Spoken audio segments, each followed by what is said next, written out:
Does that mean it's recording? It could mean that. Now it's a solid light. Oh no, the pressure's on. You are being recorded on audio. See, BJ always said this would be a really bad idea for me because I have I have a bad tendency to end conversations. Like, people ask a question, I'm just like, blah. And then the answer, and then it dies on the table right there. Just right there on the table? Yep. Okay. Well, we'll see. Hello, everybody, and welcome back to the Otaku Crypt Podcast. This is episode 15, if I'm remembering correctly. And I am joined today by a dear friend and a fixture at a lot of cons now. I'm here with Sarah, owner, proprietor, founder, and single-person sweatshop behind Scifeyecandy. Candy. How are you? I'm okay. How are you? All right. You got headphones on? Do you feel special? Like, yes. A microphone in your I face? I know. Everybody kind of... It's like you're playing. It's like when you were a kid and you would pretend to be on TV. It's like that, but like with equipment. Yes. It's kind of fun like that. But yes, Sarah is the one behind Scifeyecandy, an amazing clothing brand that makes great anime and comic book themed bikinis. I'm making heart gestures with my hands. Making heart gestures. It's perfect for audio. Possibly most well known for the sailor kinis. Debatable. Yeah. There's lots. You said you know I've known you for a while. I met you through my dear friend, the Lady V, as we like to call her, because that was her credited name on a lot of things. It's actually Lady Vesna. That's like she has IMDb credits to that. Does she? She does because of cool. She was on she's in a movie called Antiviral. She has a credit in that. Yeah. I just we met her through doing a photo shoot workshop with a mutual friend of ours, Phil Sutherland. Yes. Photographer. Yes. And he runs his photo show workshops, and she was one of the models when we happened to meet her there. Yep. She was a last minute fill-in. She's a last minute fill-in, yes. Yep. And he had another model booked, canceled, and it was quite funny because he's just like, oh, she's 3 months pregnant, but don't worry, you can't tell. And then we're at the shoot, and you really couldn't tell until she was sitting there, and she's like, oh, something's kicking. And I was like, what? He told me 3 months. She's like, oh, God, it's closer to 5. And again, you couldn't tell. So she likes to joke that her daughter is in the photos and her business on our business card. Yeah, totally. She's actually in a couple because when she was like 1, she was like wearing like a little baby cap outfit at Pride. Yes. Yeah, that was adorable. But yes, so you met her through that, and I met you guys through her because I believe the thing that got me to paying attention was you did the Batman ones. Yes. And that was the one that Batkinis. The Batkinis, and that was probably my favorite style that we make. The Batkini Oh, styles. they're great, and they did the official edits for them are really awesome. It's got the great Gotham background, but that is when we met you, and ever since then, whenever we've been at cons, I've always come up and said hi, and now I'm in your place and you served me dinner, so I think we're friends now. Yes, I think that counts. I think we're friends now. I think it counts that we were officially friends when we showed up for your birthday at Palladium. Yeah, that was probably like the lock-in moment. Oddly enough, it's the same crew of people just right here. It's Patty Pat and your significant other VJ, partner in crime, are having like a massive Dead or Alive session back there. And they're fighters. All I can see is just jiggle mechanics at work. Jiggle mechanics. Yeah. Oh, is he going to the slider? Some leafing, but is he going to the slider? Turn it up all the way. Right now it is. Oh yeah. La Mariposa versus Leafang. Oh, there we go. Let's see what happens. There we go. Oh, it's solo. You're just beating her butt. Solo mission. But yes, so yeah, we're officially friends now, and I've actually shot a bunch of stuff for you that is still in reserve, waiting to head out. It's gonna be good. Yes. Good things are worth waiting for. Yes, you've seen some of the people who follow us on social media would have seen some of the collaboration work with Undead Dude's Sci-Fi Sundays. Yes. Yes, that was a moment of, I am not a great photographer, but because the light in our Airbnb apartment that we had rented was so perfect, I didn't need to be a good photographer. So plus, you were working with Dew. I was working with Dew, who is like falls into the category of I think she was built. Yes. Yeah. Yes. She was not born. She was built. And she's a sweetie to boot. She's an absolute sweetie. She does unboxing videos on our channel when she gets them in. Nice. Because she was. Her smile is so genuine. Like yes. That ear to ear grin with the dimples is Yep. such a genuine smile. Yep. And usually when she's smiling, she is genuinely happy. Oh yeah, yeah, and like, yeah, she's just an absolute sweetie. We're just you and I are just like, man, we know all the same. It was a matter of we know the same people, so we're gonna know each other eventually. Exactly. Yeah, yeah. So since I have you, on recording here, and I've never really asked the origins questions, why don't you tell the good people and myself what was starting Sci-Fi Candy? What made you want to do it, and what was it like getting started in the beginning?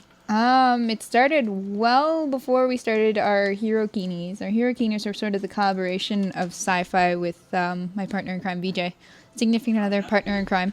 Sci-fi started before that as just the stuff I felt like making. Mm-hmm.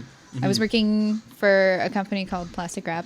I worked for them for a long time. Fantastic Canadian-made clothing, alternative wear, lots of cool stuff. Great people. Yep.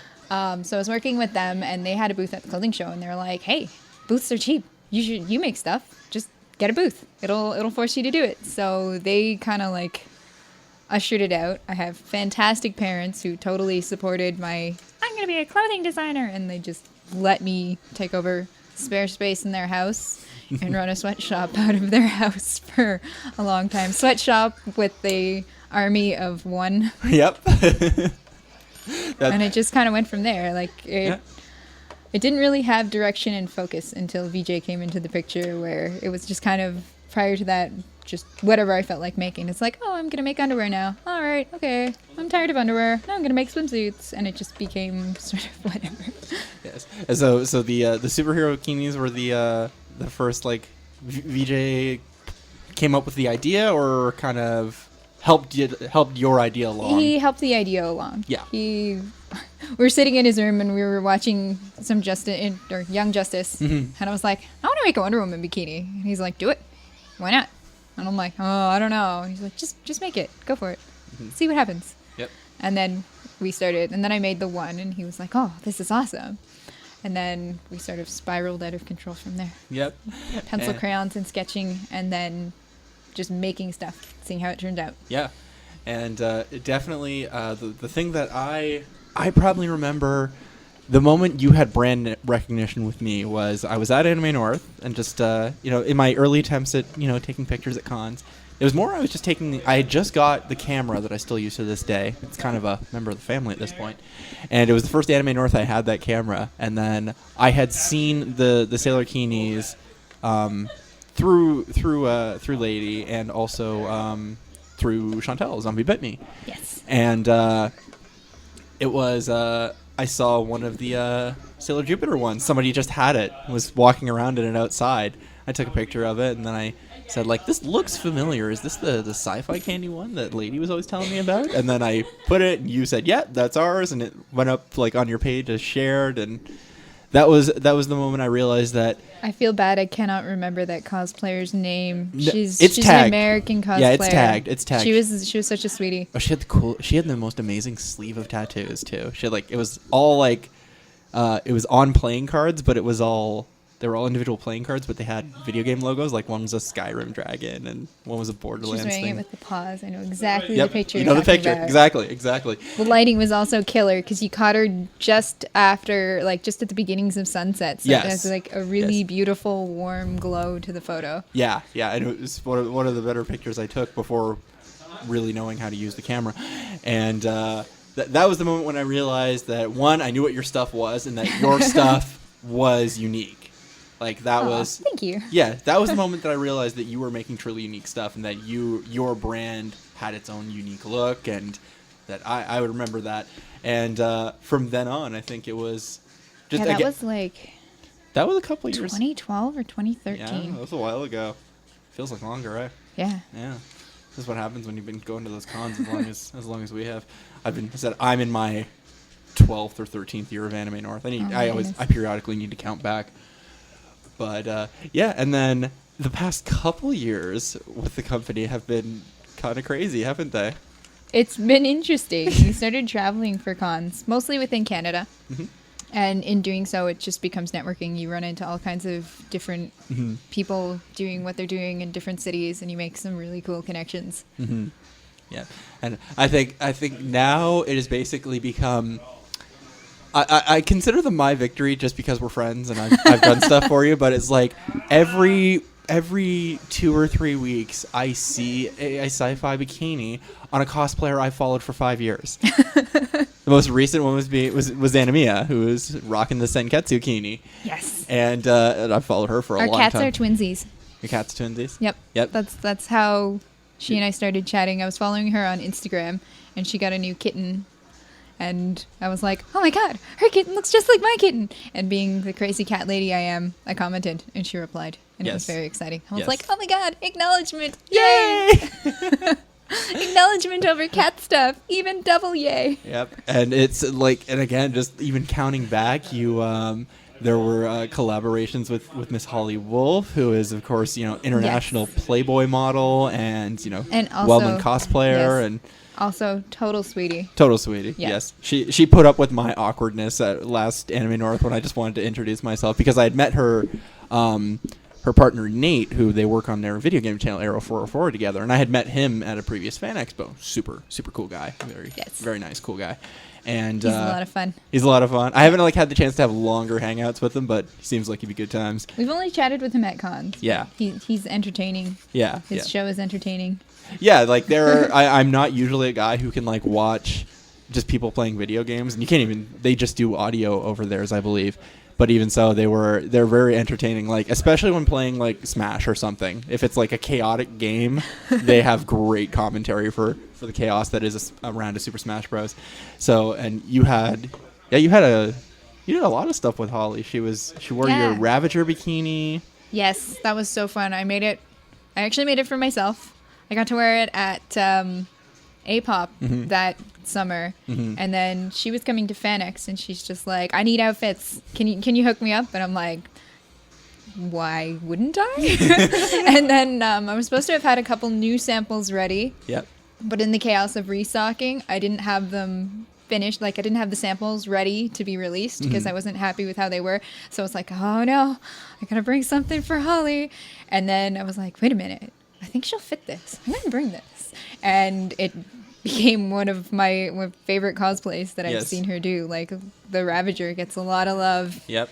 Turned out really well. Yeah, and there's been I'm thinking of 3 instances with her that you did that were great. She modeled some of your superhero lingerie, and she did. That was great. That was a fun video that she's really silly with the way she cuts her videos, and I like that. And there was she got in on there was a big Sailor Scouts group that she was a part of, wasn't she? Yes, and she was Venus. Yes, it was Geek Fantasy magazine, and it was her. And actually, all of the models featured, I believe, are Playboy models as well. Sailor Moon was Chloe Teray, I believe. Yes, was the name. Yeah. She was Sailor Moon in the group. I'm blanking on Stephanie Knight is one of the other ones. I think she was Mars or Jupiter. I can see them all, but I'm like, names. They're so pretty. I'm forgetting names. I just think of them as their scouts. Yeah, there you go. But that's just that's cosplay in general, right? Yes. Do I've had this case with a couple of friends who back in the day, cosplaying from a specific series was usually your thing. And as a result, you only knew people by cosplay monikers, and it usually had to do with that particular show. Did you have any friends like that in your days of going to cons? Oh, I still do. I still do. There's still some people who will come up in costume, and I'll be like, somebody comes up as Rogue, and be like, "Hey, Rogue, I got your bikini," and they'll be like, "Thanks, I already got your bikini," and then it clicks, and then I take a closer look at the face under the wig and the makeup or whatever, and I'm like, "Oh," and it clicks. Yeah, I've reached the point now where I apologize to people when they come up to the table. I'll start my typical sales pitch being like, "Hey, somewhere, blah, blah, blah." But I have 5 of your things. If you've already come here and you've already bought stuff, I'm sorry. I've now said this probably 10,000 times, and it's on auto reflex, which instantly turns the sales pitch into something a bit more human, which is nice. Yeah, you guys were talking about that earlier, where one of your bigger cons that you went to recently is you went to the one in LA. I'm blanking on Expo. You went to Anime Expo in LA, and you were saying very exciting. By the end of it, though, you were just so worn out on the sales pitch. Oh yeah, even Fan Expo has reached the point where it's such a big con that by Sunday you can you hate the sound of your own voice because you've said the same thing over and over and over again to so many different people that you're just like, I hate how I sound. I don't want to talk anymore. Please don't make me talk. You kidding? When I have to listen to this back to edit this podcast, that's how I feel every time. Like, oh God, my voice is like way higher than I think it is, and I used to think I sound so stupid, but I guess that's just everybody, right? You start to hate the sound of your own voice eventually. I wonder how voice actors do it. Yeah. Probably by switching up voices. Maybe that's what we need to do. Just constantly switching voices, maybe. I can do that. I can often do that if I require. When I was in high school, a friend of mine and I went camping. It was just the two of us.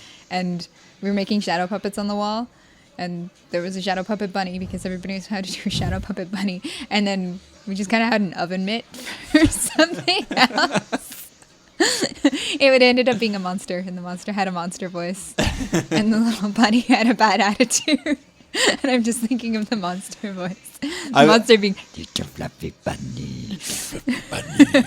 I'm just getting a very. Do you remember from Sesame Street? No, from the Muppets. There was the game show or whatever where like you could, if you won, you saved the mice, and if not, the monster ate them. Did you ever see that? No. I'm getting a real that vibe of like the oven mitt monster has to eat the bunny by the end of this, right? No. No? The bunny just yelled at the monster. It's an asshole bunny. Okay. Yeah, it was a jerk. It was a jerk bunny. Yeah. And, yeah, so kind of more curious about, I basically come to the conclusion that there are, kind of almost like 3 subsets of convention goers, and that's people who just go, who are your casual ones, they don't dress up or anything. People go as cosplay, people who are working there, and then vendors. And I'm, never really gotten the time to pick your brain about what's being a vendor at a con really like. Like, what's the average, like, daily schedule like for a vendor? So the first thing you do when you get there is usually reset up your table. Depending upon how big your booth is or what level of security and stuff you have, it can be like a 5-minute task or it can be like a full half hour. Because we're usually an artist alley, we take everything down. We leave our shelves. That's about it. Everything comes home with us at night because with it, everything being so intricately handmade, loss is a big deal. Like if something were to get stolen overnight, it would be a lot of work. It's not like it's just, oh man, we lost like X amount of wholesale dollars. Oh well, order another one or pull another one out of stock. It's like, oh my God, I just lost 3 hours of work and all the materials. So for us, we usually get there about half an hour early to reset the table. And then it's the slow morning, like the early people who got there very early, even before us, and had been lined up outside and are usually like running around trying to collect whatever freebies are available. So we get to see everybody at some point or another, except for the people who are the outside hangout people who never come in, because by the time you've been to a lot of cons, you don't necessarily need to go in unless there's something you're looking for to purchase specifically. If you're just there to cosplay, I'm almost at that point. You don't really need to come in. So those are the only people we don't see usually. Yeah. And then after that, it's usually once everything is set up, it's the drink coffee and prepare to repeat yourself anywhere from 10 to 500 times throughout the day. Repeat stuff. And then from there, it just becomes a battle of like keeping the merchandise looking appropriate. Like as we always tell people, we're like, come check out the stuff. And then they like stand there and look at the table and they don't want to touch anything, which then prompts the like, it's okay, you can touch everything. Don't worry about it. We'll clean up the table. And then, so it becomes the constant battle then throughout the day of like, come look at this stuff, because when people are tactile shoppers typically, so they want to touch, they want to look at it, they want to feel it. But they're afraid to wreck your display because most people have worked retail at some point in their life. I was about to say, this is like, I'm hearing like, man, the jobs I had in retail. I don't get annoyed at people when they mess up the table, because messing up the table is a sign of interest. Like, sometimes by the time, like a lot of people will save Artist Alley for the last thing throughout the day. So a lot of times by the time they get to us in Artist Alley, they're a bit jaded because cons are total stimulation overload. Even Oh, as yeah. a vendor, you walk through the aisles and it's overwhelming, like the amount of shiny, cool things. You like every 3 feet, it's like, oh my god! And you have like your little geek out moment. So sometimes what happens is by the time people get to Artist Alley, they're over it. They're over everything. They just kind of want to like have a snack and do nothing. So when I don't get upset when people are touching stuff at the table because it means there's still excitement and interest over the product. It's like a compliment over it that Exactly. you generate enough interest despite them being tired and just having sensory Exactly. overload on nerd stuff. I still think one of the funniest reactions I ever had was a girl came up to the table. She saw something from like the other side of the aisle, started to squeal, and then like walked up to the table the whole time being like, ah! And then completed the entire transaction with that being the only thing spoken. Like she walked over, she picked it up, still squealing, looked at the size, still squealing, pulled out money, handed it to me, still squealing. I put her undies in her little bag, handed the back to her. She took her change in her undies, still squealing, and walked up to her friend, still squealing, and held up her purchase. Like, Oh, buddy, bag, Yeah. friend. so stuff like that is very rewarding. That is like the purchasing equivalent of when you used to be able to get away with this back in old Anime North days. You saw like a character that you liked, or back before cosplay really blew up at conventions. And if somebody saw a character they loved, and like they'd come dashing across the hall to tackle hug you. This is back before there was like As a vendor, more you concern still about liability. See that, like Yeah. you still see that a lot as a vendor because you're in one place all day, and people sort of make their waves through where you are, as opposed to you trying to run around and see everything. So you kind of, unless people, like I said, unless people are the outside people and don't come in, we kind of end up seeing everybody at some point or another. Yep, you just like Even if it's like just for 5 minutes, where they're like, "Oh, I finally ran away from my table to come say hi to you." yep. That's most of my interactions. Yeah, and I think, you know, much like myself, you know, you having been like a vendor at so many cons, you've realized like how it's getting bigger but somehow still seems small, how There's like everybody in the still a cosplay community knows each familiarity. other. Yeah. It's quite nice. There's still a lot of community to it. There's like groups of friends within the community, but if you're dressed up, there's this sort of like nod to anybody else who's also dressed in a costume. There's a camaraderie amongst people in costume. Yeah, and I always find that like I was always, you know, an awkward kid growing up, and it's weird whenever I'm suddenly striking up a very like, you know, impassioned conversation with a stranger who I just have been standing next to for a minute, and like because it's, you know, from the same show that, you know, I said like, oh, I just got into this show and this and this and this, and you know, Well, the they're glad to shows talk are about it too because they're cosplaying it, Yeah, right? the shows are so involved that when you see somebody dressed as a character, you know, you already feel like you know them based on the character Yes. and how you feel about that character. And for them to have chosen to dress up as that character, it says a lot. Like, people's cosplay choices say a lot more about them than Yep. they necessarily even mean to. Makes me wonder about like my choice in secondary and tertiary characters. Where does that put me in that? It's a little weird. You could like psychoanalyze it and see that it indicates that you see yourself as a secondary or tertiary character in life. That is like the part I worry about is like, you know, I attempt to be like in the case of this little project, like I'm the guy doing everything, but like apparently I see myself as a support character, but okay. There are Like- no heroes without their support. Where would Bruce Wayne be without Alfred? Especially the Michael Caine Alfred, because Exactly. that is like a quick-witted, lovely British man who just actually knows how to do everything and, you know, cares about him. I just love Michael Caine. The man is wonderful. Secondhand Lions. Alfred in Gotham's pretty awesome too. Like I would actually like I would watch an entire spin-off movie of just like Alfred and Fox just talking all the time.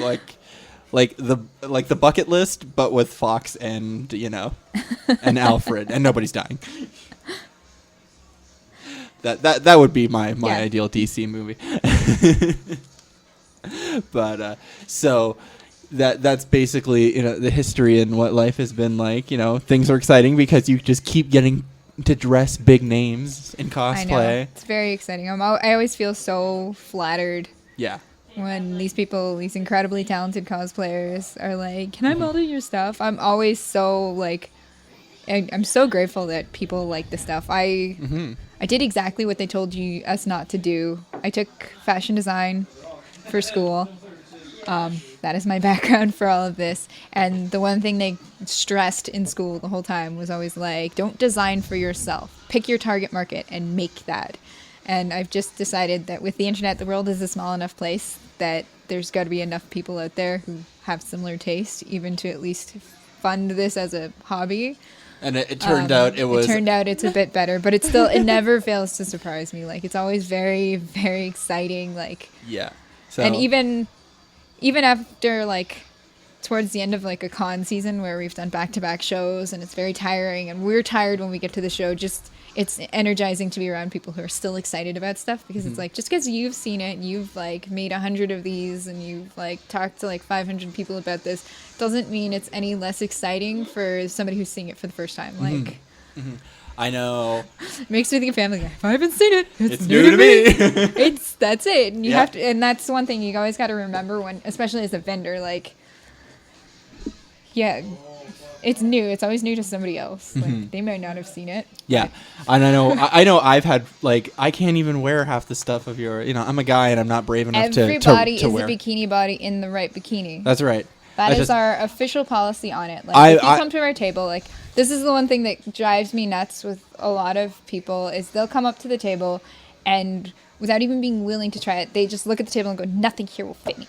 And they walk away almost angry at me. And it's like, yes, I make swimsuits. Yes, a lot of my swimsuits are a more revealing cut. They're not like full coverage swimsuits, but everything is handmade. Everything is available bespoke. So that means 100% tailored to you, tailored to your needs, tailored to your favorite character or whatever. Like, everybody is a bikini body in the right bikini, and the right bikini is the bikini that you feel comfortable in. There we go. And I said my favorite things of yours, and we'll see what your favorite things are. I fell in love with the Kill la Kill-Kinis so much just because it was one matter of Kill la Kill was the first show that I fell in love with completely in recent years, that I was like waiting the next week, like, I need to see that next episode. I'm like, this is amazing. I was like having those frantic nerd like shiverings over, I need to know what happens next. This is incredible. No more. You can't end this episode here. And I was, I was big, Kill la Kill fan. I still am. I still think it's still a little uncontested in my Anybody head. in fashion needs to watch Kill la Kill. Oh, yes, exactly. Because it's all about clothing, too. But, Trying to explain Kill la Kill to people, the plot, is always really, really funny to yes. me. Yes. I won't say it in case somebody listening hasn't watched it. Well, I always said, and I've said it before, it's, you go, have you seen Gurren Lagann? Oh, yeah. Well, imagine those mechs are clothes. What? Yeah. Okay, and that's all I give them. But I loved the Kill la Kill-Kinis, and it was it was clinched by seeing one Chantel in the Satsuki one. I think Yes, I at love FrostCon, love her in that. Which was so funny because she was wearing her toothless suit at FrostCon, and her harness was not particularly comfortable because she's like, I finished it. Like, I can't remember exactly what she said, and I don't want to misquote her. She likes to finish the morning before. Okay. She likes but to do that. I I wired lights on her gun on the con floor once. Yeah. So she was uncomfortable wearing her outfit, and her table was right across from ours, and she's just like, I don't want to wear this anymore. And I was like, why don't you put on this? And she's like, I don't know. And we're like, you've got the wig for it right now. You can just leave your wig as is. And she's like, sold. And took it and put it on. So it was, I saw her in the Satsuki one, and then it was when it was Vicky Lau from Vivid Vision and Holly in the Ryoko and Harume. Yes. Harume Kini. The Harumi.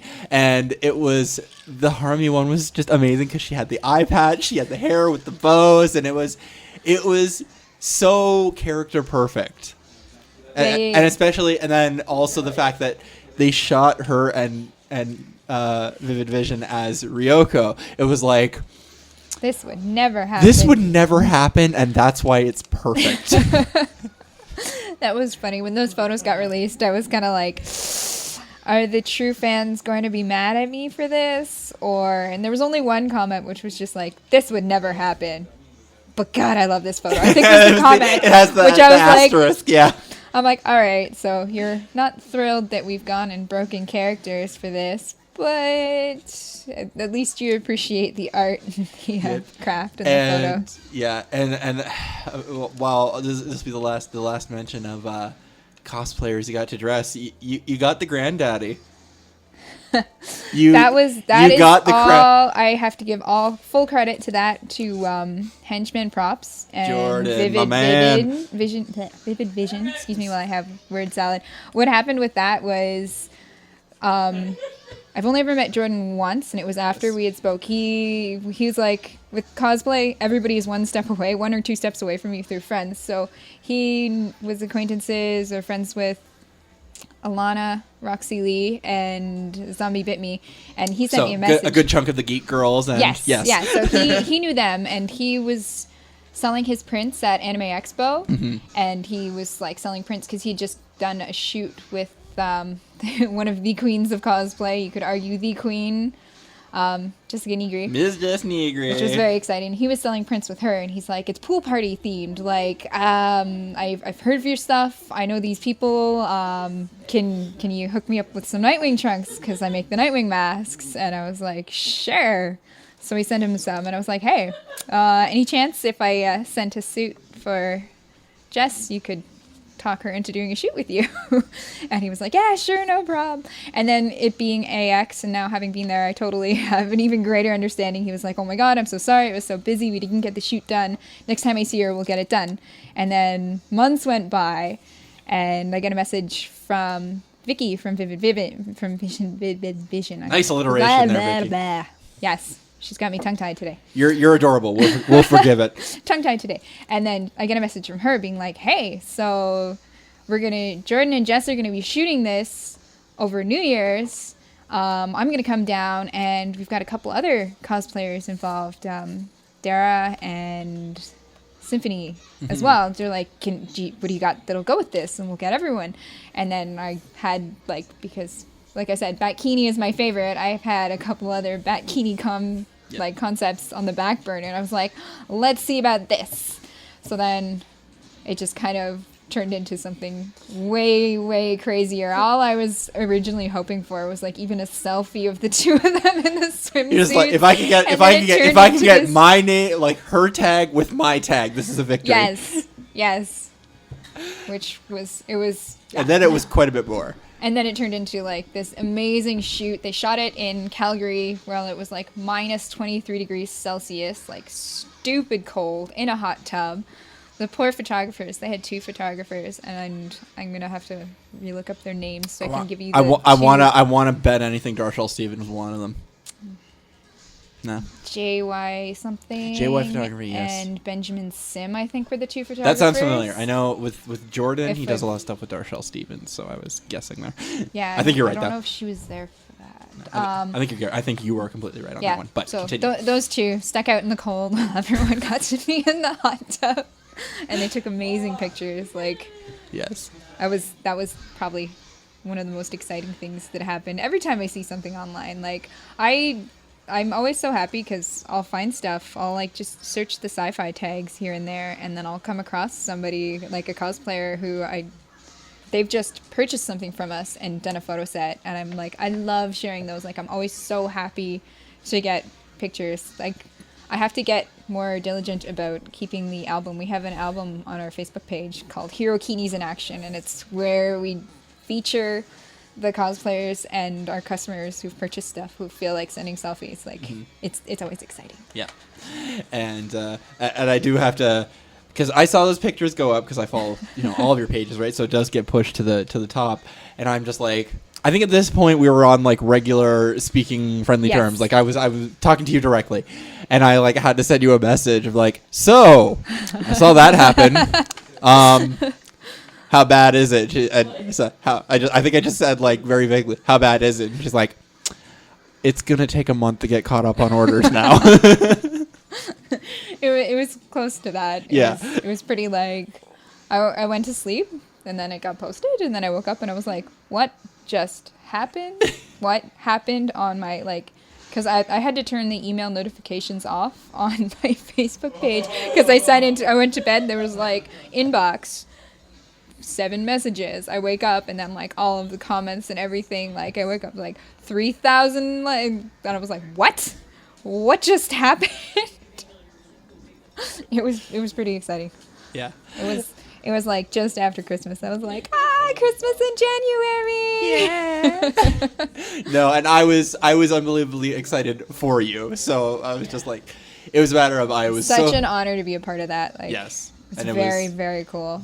And it was, while I, of course, I, like many, have the issues with the, cosplay fame is a very weird thing. This was a matter of where it was like, okay, somebody who's a big name, being a big name, just got my friend a lot of business. So it was an angle of it that I got to be happy about it. Yeah. And it's a very, very interesting scenario. Like it was. Oh, yeah. It's very cool. Like. Yeah. I said I was just I was unbelievably excited. I'm like, I'm not getting a dime out of this. I didn't take the pictures. I was just happy for my friends. Just happy for you. It's very cool. But yeah, so before we can talk a little bit more about you personally. Before we go into that, anything new with the business that you want to let the people know about to be excited for? Nothing specifically. Just like there are new design lines in the process. I know that. All kinds of new design lines. We're probably, as far as business planning goes, the goal is going to be to attend less cons and focus more on dealing with an online aspect. Mm-hmm. So in the past couple of years, it's been like, we're going to get to as many cons as possible and that way. And now it's going to be travel less and focus more on online and focus on that. Yeah. Which is going to be kind of cool. Design-wise, there's some good stuff. I'm not going to say you don't have to yet. I am privy to them. I'm on the inside of this one. The one that also was like really exciting, now I'm going to name drop, was we got to my partner and I are big DOA fans. He's more of, I like to watch, I don't like to play because I suffer from extreme gamer rage, like comical. One of these days he's going to actually record me losing in DOA and I'm going to become a viral video. Yes. I know it. It's good. Yeah. It's going to happen. It's not a matter of if, it's a matter of when. It's a when, yep. So we finally got to do, because we're DOA fans, I finally got to make some DOA bikinis, and we sent those off to Stella-Chu. It was so exciting. Cosplay butts. Yes. We met her in Calgary. She shot with Holly and Vicky, Vivid Vicky. I have to clarify because there's Vivid Vicky and there's Vicky Bunny. There's Vicky Bunny, and we work with both of them a lot. It's true. I do it too. I'm wondering, like, whenever I'm talking Vickies, it's either Vivid Vicky or Vicky Bunny. Vicky Bunny. Vicky Bunny. Double V or Vicky Bunny. Which, yeah. So I got to meet her there. That's awesome. She's awesome. Yeah. There's a great Chantal's partner in crime, Dan. Spider Dan, who helps run her booth and everything. He likes to be called her booth babe. And, I'll accommodate it. He has the best sales tactic ever. Yeah. And it cracks me up because it's the most basic. You walk up to the table and it's like, hey, want to buy a print? You should buy a print. Buy a print. And he stands there and says buy a print until you really have to fight the urge to buy a print. I'll be going over to drop something off to a zombie or just say hi or whatever, and he'll be like, hey, you should buy a print. Do you have a print? I think you need this print. This print will look good on your wall. I've seen your wall. This will look good on your wall. Yeah, he had a great story. He has a unique sales pitch that works. And he works retail, so I'm sure it's like, hey, that's how he makes money for himself too. So maybe it's just spillover. Yep. But he had a great story about meeting Stella-Chu, and it was like I turned it into like a weird rom-com in my head. Where basically he tried to meet her all weekend and managed to do it at the very last second, and involved him sprinting down flights of stairs, and he's a bigger guy, so he doesn't sprint. This is immediately turned into Naruto SD in my head. Oh yeah. There's a Naruto SD style drawing of Spider-Dan, Chibi Spider-Dan chasing down Chibi Stella-Chu. Yeah. To me, the joke that I made is that it had to be like Rock Lee with glasses on right now. Yeah. Chasing after Sakura. That's what's going on in my head. I said the joke I made is that it had to be set to heat of the moment in my head.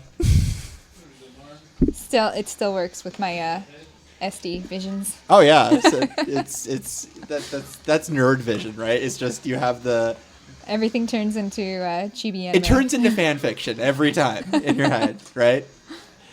It's like, you know, how you or I don't know if you do this too. You might. You're enough of a Naruto fanatic that I think this would happen. Where it's like, man, if the character that I made up for myself in my head was in that situation, it would have gone so different.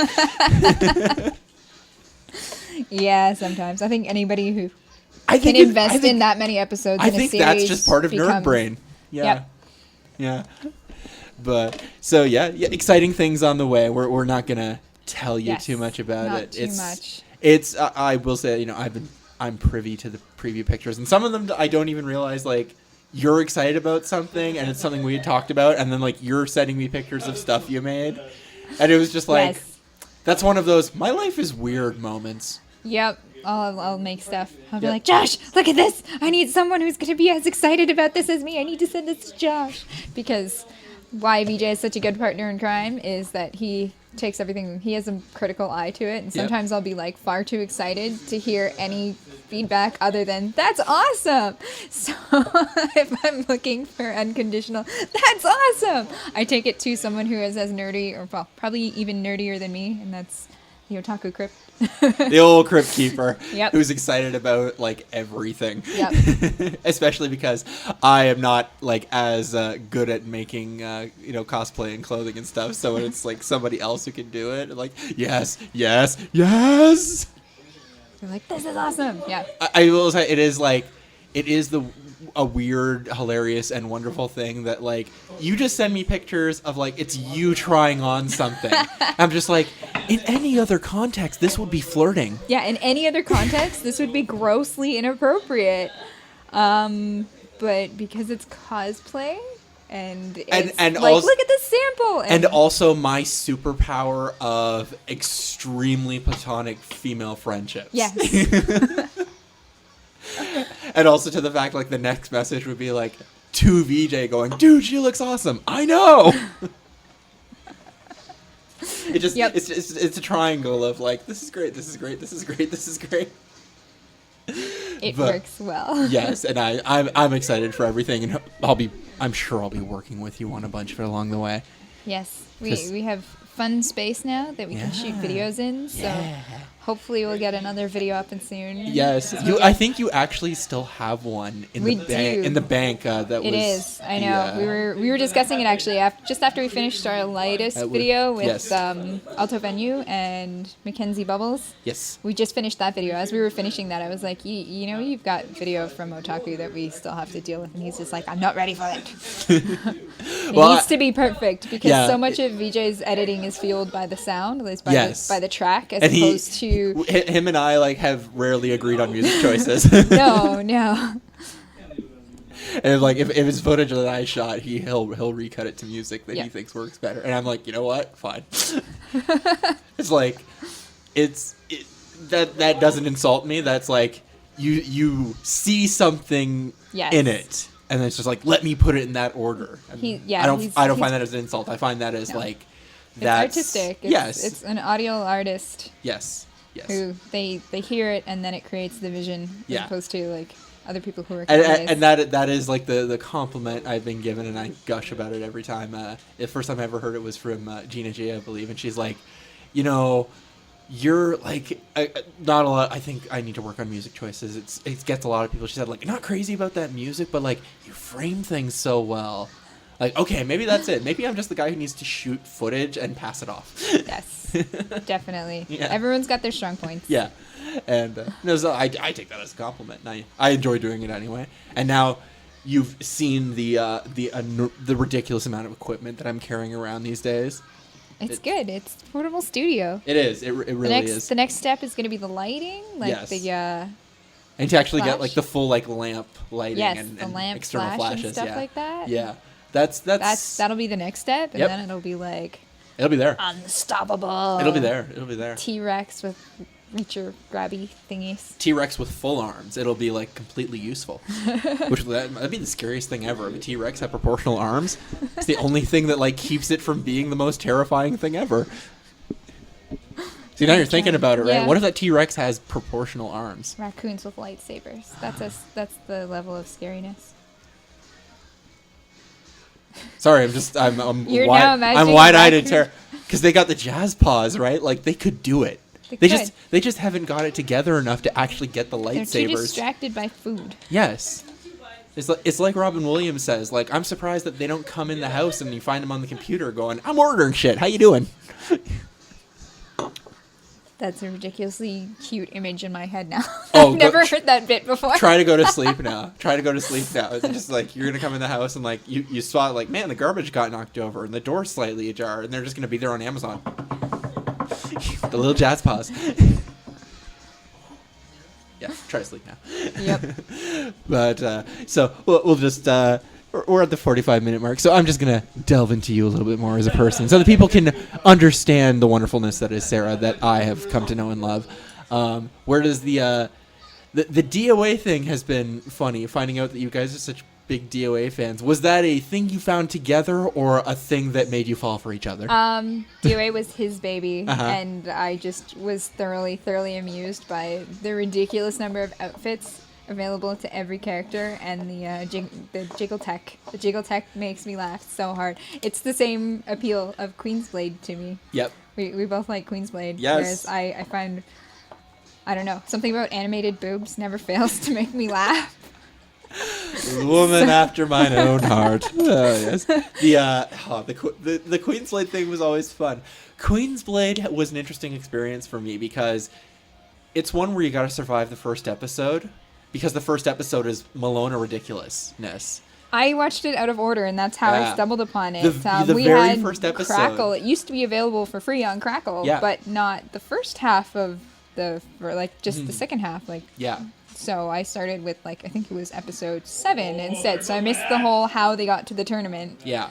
And then by that point, I'd already watched a couple episodes, and I was like, oh, I'm watching this out of order. All right. And then I went back and started watching it from the beginning, and I was like, I think I watched this in the right order. Yeah. Because that first episode is, Malona, squeezing her gelatinous pink boobs to shoot acid. Yes. And okay. By that point, I was already aware that every time they fight, instead of actually getting injured, their clothes just fall off. Yep. Which there's outfits now in DOA that do that. Yep. There you go. And that was kind of fun finding out that you enjoyed Queensblade too, because I enjoyed it out of ridiculousness. I didn't think it was a brilliantly good anime. No. You're watching it for the ridiculous factor. As Absolutely. a story, it's kind of meh. It's meh. It's not so boring that I turned it off, but I don't think I would have actually made the effort to watch all of the episodes like I did had there not been the booby factor. Yeah, and I'm also a fan of, I love weapon design, and they were pretty playful with their weapon design in it. Yeah, every character was unique in their fighting style and weapon design, and that was cool. Which is another thing that can be said for DOA. There are a lot of parallels. Yeah. And somewhere VJ is cringing. He's like, stop comparing them. No, he was not a Queensblade fan. He's busy handing Patty Pat a thorough ass kicking. I think we're at 15-0 over there. I'll rock you. Yeah, it's later. It's he's very glad that Patty Pat came over to play because they bond over martial arts. They do. And Pat likes playing fighting games, but she's a fighter, as we said. She's a fighter. She's a fighter. She's fighter class. She does. I should make her the DOA fighting cheerleader suit that says "I'm a fighter." Yeah, do it. I think in any if this were like RPG party mechanics, Pat's the frontline pugilist, high HP, high defense, but still using her fists, and I'm in the back throwing healing spells. I gotcha. I gotcha. And maybe you're there with a bow, just occasionally throwing a shot over. Slingshot. There you go. Your new SOP. Which is hopefully, that's a hole I'm going to send you down because you like long-running anime shows to put on while you're working. Yes. And you've been working through Naruto. Have you done Fairy Tail at all? No Fairy Tail. Inuyasha's a good one. Pat loves to say that Inuyasha's a radio drama to begin with, so it's perfect for putting on in the background. It's fantastic because I started trying to watch Naruto, and then I just didn't seem to be able to focus the time to watch it as it should be watched with the proper subtitles. Yeah. So I put it on in the background while I was sewing and watched it in English dub, which, the voices are a little grating at points, but the story caught me enough that I didn't even care by the time people are like, how can you watch that with that voice acting? I was just like, I don't care. I don't care. Yep. There's actually a soft spot in my heart for the voice actor who voiced Kakashi, because the English actor is not bad for that. No, I did thoroughly enjoy his voice acting for that. Yeah, that's I think he has the advantage of that character being like calm all the time. Yes. There's not a ton of dramatic range you have to go through. So if you can nail that, sorry, it's just watching these matches. It's 18-0 right now, people. DJ and his Tina fighter. Yep. It's a massacre over there. It's actually kind of hard to watch. No, it's not. The jiggle makes up for it. Oh, and they're having fun. They're having a good time. Well, we're gonna set up more play dates for them. They're happy. He needs someone, because, as I said, my gamer rage is a YouTube viral video away from happening. Yep. So. And I would be zero challenge, so I'm no fun in that regard either. I'm a solo RPG player. Instead of fighting in the game, I just put the controller down and start fighting like in real. There you go. Yeah, and, it's not fun. But yeah, I'm definitely when you run out of shows, I'm gonna send you down the One Piece hole so you can understand my. It's almost masochism at this point. It's pain, but I like it. Oh. It took me how many years now? I've been along for a good chunk of it. I'm gonna go with like 3 years of you like hardcore catching up in Naruto. Yeah.